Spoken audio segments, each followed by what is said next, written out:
चलिए आइए सॉल्व करते हैं पहले। आपको इस वाले में क्या सॉल्व करना है? क्वेश्चन कह रहा है tertiary alcohol on oxidation at specific condition. पहली बात तो आपको याद दिला दे, प्राइमरी अल्कोहल था, सेकेंडरी अल्कोहल था और एक टर्सरी अल्कोहल था। इस क्वेश्चन को सॉल्व करके 3 क्वेश्चन का आंसर आप पा जाएंगे। जब प्राइमरी अल्कोहल का ऑक्सीडेशन होता है तो बढ़िया क्या बनता है? एल्डिहाइड। क्या बनता है? सेकेंडरी अल्कोहल से क्या बनता था? कीटोन।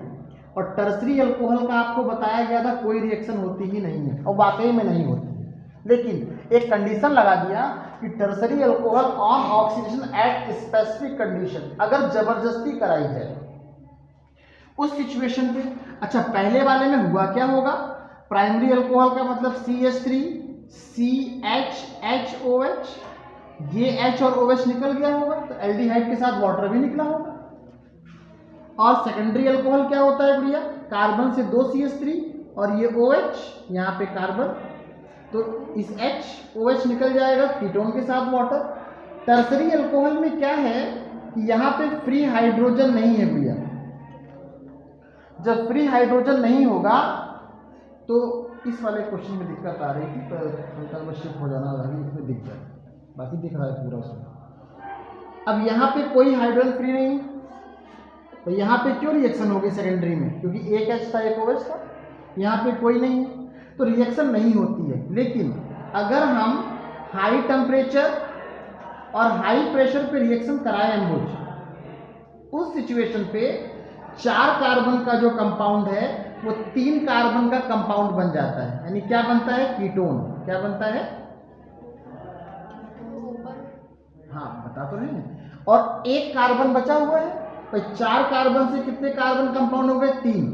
1 कार्बन जो है वो CO2 निकलता है, बाकी वाटर। यानी ऑक्सीडेशन रिएक्शन में सब में कंपाउंड बनेगा और वाटर निकलेगा। इसमें क्या था? CH3 CHO, इसमें क्या है? CH3 COCH3, कीटोन बन गया। इस वाले में रिएक्शन नहीं हो रही थी, लेकिन जब स्पेसिफिक कंडीशन लगाई गई तो टर्सरी अल्कोहल ऑक्सीडेशन होता नहीं है, लेकिन अगर हाई टेम्परेचर पे करेंगे, हाई प्रेशर पे, तो वो कीटोन बन जाएगा। साथ में 1 कार्बन जो होगा 4 में से वो कार्बन डाइऑक्साइड, यानी ऑक्सीडेशन के साथ साथ डीकार्बोक्सिलेशन भी हो जाएगा टर्सरी अल्कोहल। तो कौन सा टिक करके आएंगे? डी। समझे boss? Sandmeyer reaction form after reaction. तो देखो सैंडमेयर रिएक्शन अगर CuBr से हो रहा है तो, क्योंकि सैंडमेयर रिएक्शन सबके साथ हो सकता है।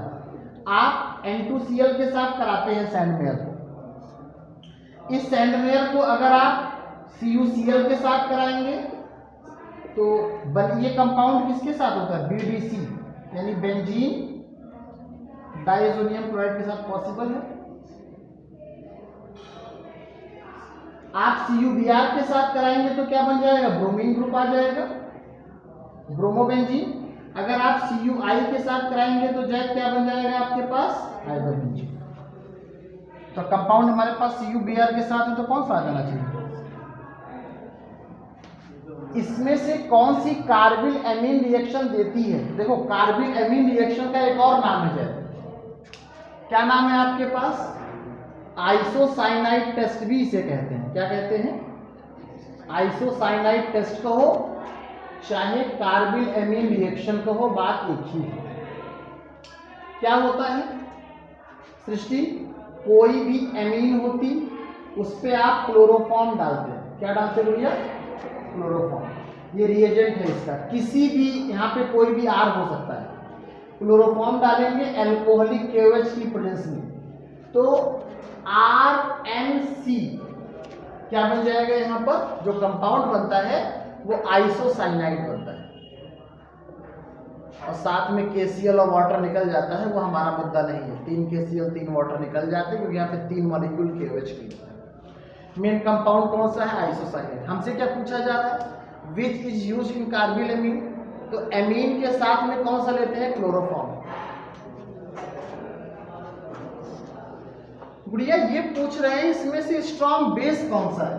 हम लोग यही पढ़कर आए हैं कि जिसपे OH नेगेटिव हो या ऑक्साइड आयन हो ये बेस होता है, ये हम लोग पढ़ करके आए हैं। और इसमें सब पे हमको माइनस चार्ज दिख रहा है, तो हमको ये पता करना है इसमें से स्ट्रॉन्ग कौन सा बेस है। तो सुनिए, हम आपको लेके चलते हैं फर्स्ट ईयर में, और फर्स्ट ईयर में हम लोगों ने पढ़ा था इंडक्टिव इफेक्ट। क्या पढ़ा था गुंडो? और हल्का सा केवल तुम ध्यान करो, तो वहां पर हम ये बात बताए थे कार्बन से कोई इलेक्ट्रॉन विड्रॉइंग ग्रुप अटैच्ड है तो यहां पर क्या आएगा? पॉजिटिव चार्ज, है ना? तो ये माइनस आई इफेक्ट हो जाएगा, याद करिए। अगर कार्बन से कोई ऐसा है जो इलेक्ट्रॉन डोनेटिंग ग्रुप है, जो इलेक्ट्रॉन डोनेट करेगा, यहाँ पे पार्शियल नेगेटिव, तो क्या आ जाएगा? Plus I effect. देखो, जब इलेक्ट्रॉन विड्रॉइंग ग्रुप अटैच होता है तो माइनस आई इफेक्ट, और माइनस आई इफेक्ट जब आएगा तो उस समय वो क्या बन जाएगा? Acid nature. कैसे नेचर का शो करता है। और अगर प्लस आई इफेक्ट आएगा तो बेस नेचर का। उस समय हमने एक और बात बताई थी और आज फिर से बता दे रहे हैं कि सिर्फ electron donating group alkyl group है। कौन सा ग्रुप है? Are group. ये ग्रुप जहां कहीं भी होगा वो इलेक्ट्रॉन को डोनेट करेगा। फॉर एग्जाम्पल, हम इससे हट के अगर हम आपको बताएं, यहाँ पे मान लीजिए भैया ये CH3 है, ये CH3 है, ये CH3 है। मैं कह रहा हूँ कि बताओ ये कैसे बेस है। तो इसमें जो ये CH3 ग्रुप है, ये वाला ग्रुप क्या करेगा? अंदर को इलेक्ट्रॉन डोनेट करेगा। अंदर जब इलेक्ट्रॉन डोनेट करेगा तो यहाँ पे एफिशिएंसी बढ़ जाएगी, और जब इलेक्ट्रॉन की एफिशिएंसी बढ़ जाती है तो वो क्या हो जाता है? बेस नेचर का हो जाता है।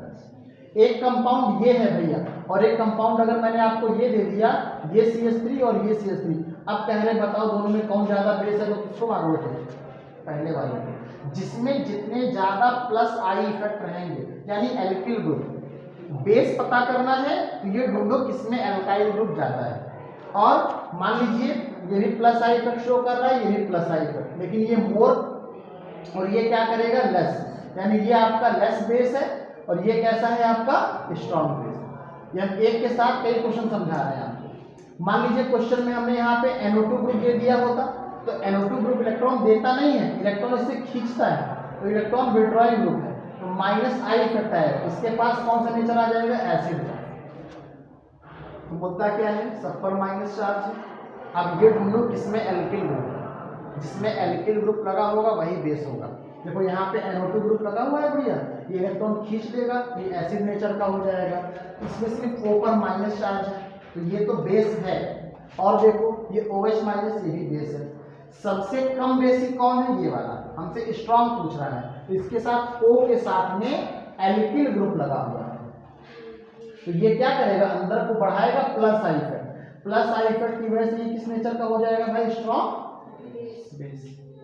मैक्सिमम बच्चा इसमें OH वाले को टिक करके आएगा, क्योंकि उसने पढ़ रखा है that which release OH minus and called base.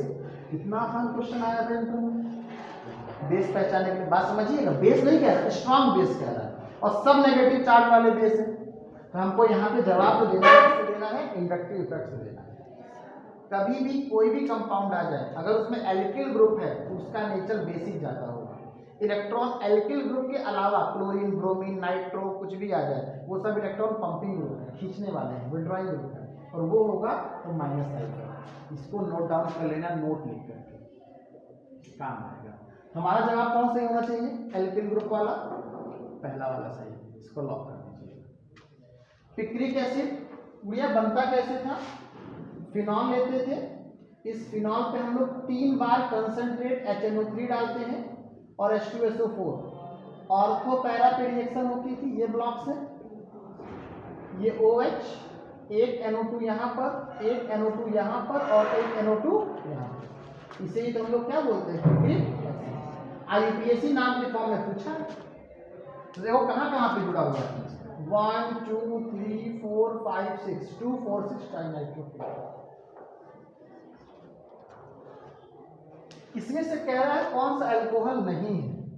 तो देखो अल्कोहल की शर्त क्या है कि कार्बन से OH लगा होना चाहिए। कार्बन से OH लगा होगा तो वो अल्कोहल होगा। अब आप पकड़ लीजिए, यहाँ पे कार्बन से लगा हुआ है, यहाँ भी कार्बन से लगा है, यहाँ भी कार्बन से लगा है, ये C6H5 बेंजीन की रिंग से लगा हुआ है। कार्बन से नहीं, बेंजीन की। और तुम कहोगे सर यहाँ कार्बन तो होता है, बोल सकते हैं हम, लेकिन हमें ये कहा कार्बन से यहाँ पे H होना चाहिए साथ में। जैसे ये कंपाउंड है बेंजीन की रिंग, इसमें कार्बन से ये दोनों H है फिर OH है। जिस कार्बन से हाइड्रोजन लगा हुआ है उसके साथ OH लगा है, तब तो ये आपका एल्कोहल कहा जाएगा, नहीं तो अदरवाइज वो क्या बन जाएगा आपका एरोमेटिक ग्रुप में फिनॉल हो जाएगा।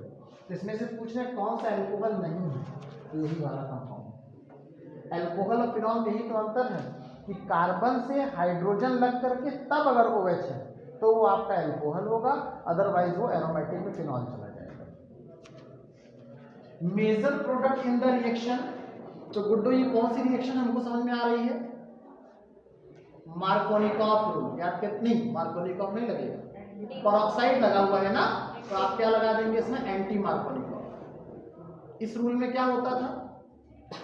इस रूल में CH3 single bond CH double bond CH2 आप HI से रिएक्शन कराएंगे परऑक्साइड की प्रेजेंस में, तो नेगेटिव वहां जाएगा जहां पे हाइड्रोजन ज्यादा है, तो डबल बॉन्ड के अगल बगल, पॉजिटिव जस्ट उसके अपोजिट, तो CH3 CH H CH2 CH2I last में कहां पर? ये P वाला से।